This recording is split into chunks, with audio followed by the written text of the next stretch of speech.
महाराष्ट्र सरकार दरअसल अब लोकायुक्त बिल लाने की तैयारी में है।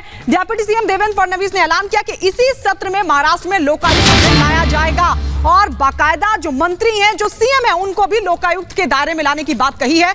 तो ये बड़ा ऐलान सरकार की तरफ से महाराष्ट्र में आएगा। लोकायुक्त बिल, भ्रष्टाचार पर बड़ी चोट के मद्देनजर ये बड़ा फैसला, महाराष्ट्र में लोकायुक्त बिल लाएगी सरकार। डिप्टी सीएम देवेंद्र फडणवीस ने इस बात का ऐलान किया और ये कहा कि इसी सत्र में लोकायुक्त बिल लाया जाएगा। लोकायुक्त के दायरे में सीएम भी होंगे और मंत्री भी होंगे। तो भ्रष्टाचार पर यह बड़ी चोट मानी जा रही है। लोकायुक्त बिल लाने की तैयारी में महाराष्ट्र सरकार। और आइए इस रिपोर्ट के जरिए आपको बताते हैं कि भ्रष्टाचार पर लोकायुक्त बिल के आने से कितनी बड़ी चोट लगेगी, क्योंकि बड़ा ऐलान यह है कि इसके दायरे में सीएम को भी लाया जाएगा, इसके दायरे में मंत्री भी होंगे। रिपोर्ट देखिए। बिल इसी सेशन में लाया जाएगा।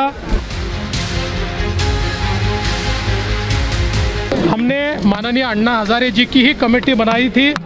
उस कमेटी ने जो रिकमेंडेशन दिए उसको पूरे तरीके से हमने स्वीकारा है और ये कानून तैयार किया है।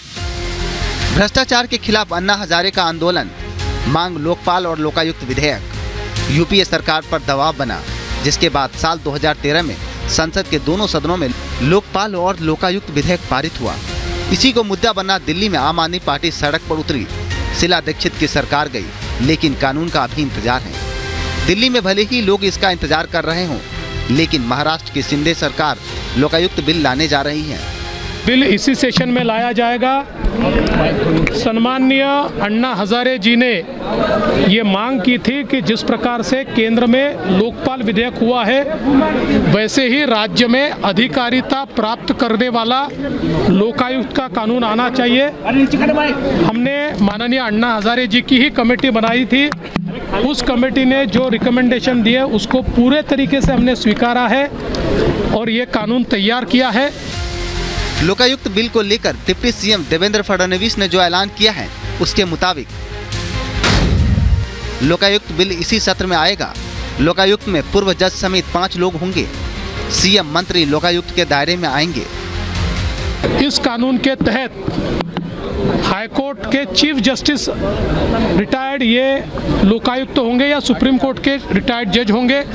साथ में 2 और हाईकोर्ट जजेस उस कमेटी में होंगे। 5 लोगों की कमेटी होगी, 2 लोग का बेंच होगा। और पहली बार इस कानून के तहत मुख्यमंत्री जी को भी हमने लाया हुआ है।